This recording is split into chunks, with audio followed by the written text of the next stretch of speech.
أعوذ بالله من الشيطان الرجيم بسم الله الرحمن الرحيم والضحى والليل إذا سجى ما ودعك ربك وما قلى وللآخرة خير لك من الأولى ولسوف يؤتيك ربك فترضى ألم يجدك يتيما فآوى ووجدك ضالا فهدى ووجدك عائلا فأغنى فأما اليتيم فلا تقهر وأما السائل فلا تنحر وأما بنعمة ربك فحدث صدق الله العلي العظيم۔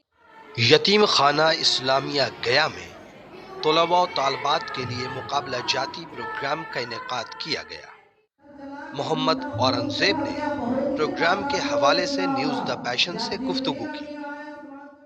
یہ پروگرام عنایت اسلامی کیوز کے نام پر یہاں منعقد کیا گیا ہے اور تقریباً یہ کام 6 سال سے مسلسل چل رہا ہے۔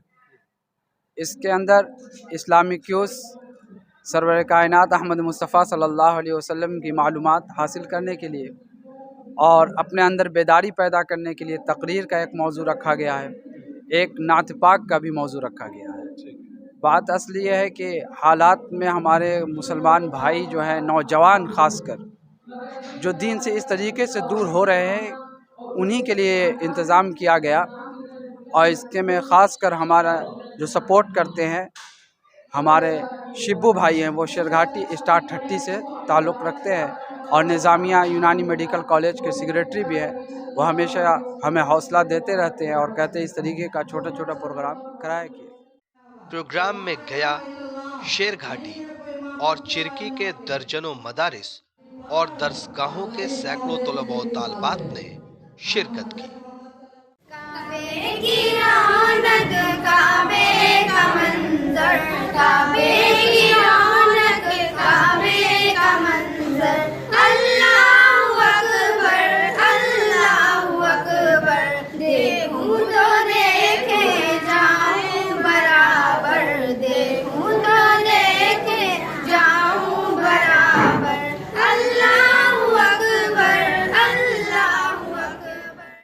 حیرت سے خود کو کبھی دیکھتا ہوں اور دیکھتا ہوں کبھی میں حرم کو، اور دیکھتا ہوں کبھی میں حرم کو، لایا کہاں مجھ کو میرا مقدر، لایا کہاں مجھ کو میرا مقدر، اللہ اکبر، اللہ اکبر۔ تقریری مقابلے میں حصہ لینے والے طلباء و طالبات کی تیاری بھی قابل ستائش تھی۔ الحمدللہ رب العالمین والصلاة علی رسول کریم، اما بعد، اعوذ باللہ من الشیطان الرجیم، بسم اللہ الرحمن الرحیم۔ ادباب نظر کو کوئی ایسا نہ ملے گا، ادباب نظر کو کوئی ایسا نہ ملے گا، بندے تو بہت مل جائیں گے، آقا نہ ملے گا۔ شہر مکہ میں بہت خاندان تھا، یہ خاندان قریش کا تھا۔ قریش خاندان سب سے بڑا پرانا خاندان تھا۔ خاندان قریش میں ہاشمی کی اولاد یعنی بنی ہاشمی کی بہت عزت تھی۔ بنی ہاشم ایک شخص عبد المطلب تھے، وہ اپنے خاندان کے سردار تھے۔ ان کے 10 بیٹے تھے، ان کے سب سے چھوٹے بیٹے کا نام عبداللہ تھا۔ عبداللہ کی شادی بی بی آمنہ سے ہوئی۔ عبداللہ ہمارے پیغمبر صلی اللہ علیہ وسلم کے والد تھے، بی بی آمنہ ہمارے پیغمبر صلی اللہ علیہ وسلم کی ماں تھی۔ ہمارے نبی صلی اللہ علیہ وسلم جب اپنی ماں کے پیٹ میں تھے تو اس وقت آپ صلی اللہ علیہ وسلم کے والد کا انتقال ہو گیا۔ ہمارے نبی صلی اللہ علیہ وسلم اپنے والد کے اکلوتے وارث تھے، یعنی آپ صلی اللہ علیہ وسلم کی کوئی بھائی بہن نہیں تھی۔ آپ صلی اللہ علیہ وسلم کا پورا نام محمد بن عبداللہ عبد المطلب۔ Prophet Muhammad sallallahu alaihi wasallam was born on 20th April 571 AD in the city of Makkah. His father's name was Abdullah and his mother's name was Amna. He belonged to the family of Quraysh, the well-known and respected family in Saudi Arabia. His father has passed away before he was born. His mother also passed away when he was only 6 years old. During his early childhood, Dai Halima was his caretaker.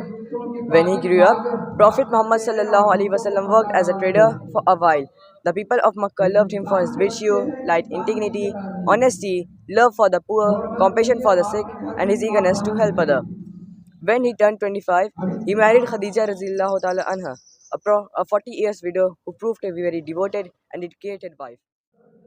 الحمدللہ وحدہ والصلاۃ والسلام علی من نبی بعدہ اما بعد اعوذ باللہ من الشیطان الرجیم بسم اللہ الرحمن الرحیم ورفعنا لک ذکرک وعدنائے سبول ختم الرسول ملائک الجس نے وعدنائے سبول ختم الرسول ملائک الجس نے غبار راہ کو بخشا فروغ وادی سینہ نگاہ عشق و مستی میں وہی اول وہی آخر نگاہ عشق و مستی میں وہی اول وہی آخر وہی قرآن وہی فرقان وہی یاسین وہی طہا محترم جناب مہمان خصوصی صدر جلسہ مشفق اساتذہ کرام اور حاضرین مجلس، آج کی اس آراستہ جلسہ میں جس موضوع پر مجھے لب کسائی کا زیر موقع میسر آ رہا ہے وہ ہے سیرت نبی صلی اللہ علیہ وسلم۔ سامعین کرام، یہ تو وہ موضوع ہے جس کے بیان کے لیے ساری دنیا کے درختوں کو قلم بنا دیا جائے، سمندروں کے پانی کی روشنائی بنا دیا جائے، زمین سے آسمان تک کے خلق کو عرق بنا دیا جائے تو یہ ممکن ہے۔ قلم ختم ہو جائیں گے، سمندروں کا پانی خشک ہو جائے گا، زمین سے آسمان تک کا خلق پر ہو جائے گا، مگر میرے نبی صلی اللہ علیہ وسلم کی سیرت طیبہ مکمل نہ ہو پائے گی۔ زندگیاں بیت گئی اور قلم ٹوٹ گئے، زندگیاں بیت گئی اور قلم ٹوٹ گئے، آپ کے اوصاف کا ایک بات بھی پورا نہ ہوا۔ سب سے پہلے نبی کون ہے پتہ؟ سب سے پہلے نبی حضرت آدم علیہ السلام، سب سے آخر حضرت محمد مصطفیٰ صلی اللہ علیہ وسلم۔ اچھا، یہ جانتی ہیں کہ کلیم اللہ کس کو کہا جاتا ہے؟ حضرت موسیٰ علیہ السلام کو کلم اللہ کہا جاتا ہے۔ ٹھیک ہے، اور آپ نے کچھ تیاری کیا تو وہ بتائیے۔ دنیا میں سب سے پہلے اصلاح حضرت ادریس علیہ السلام نے کی، صابن کی ذات سب سے پہلے حضرت صالح علیہ السلام کی۔ نعت خوانی کے مقابلے میں حصہ لینے والے طالب علموں نے بھی اپنی خوبصورت آواز سے سامعین کو خوب محظوظ کیا۔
جب تھوڑی ڈگر میں پاؤں گا تو سپنوں میں کھو جاؤں گا تو روح رچوں گا نیند میں سکھ سیاں میں بیٹھ کھجورن کی سکھ سیاں میں بیٹھ کھجورن کی تیرے روح کی چوکی سے تو جگ میں کیا جل جل جل مجھیاروں میں تر کیش بدر مان رحمت کی رائے رچنا رچوں تر نینن کی رائے رچنا رچوں تر نینن کی اس کی آنکھوں میں بس ایک ہی خواب تھا کیا ارے ایک نظر دیکھ لوں روح بدرو تجھا ایک نظر دیکھ لوں روح بدرو تجھا ارے اس کی دل بڑی چیز ہے، اس کی دل کی حسرت بڑی چیز ہے. نعت کہتا ہوں میں، نعت پڑھتا ہوں میں، پیار آقا کی مدحت بڑی چیز ہے. کی محمد سے وفا تو نے تو ہم تیرے ہیں، یہ جہاں چیز ہے کیا لوح و قلم تیرے ہیں. نیوز دا پیشن کے لیے چرکی گیا سے گوہر عالم کی رپورٹ.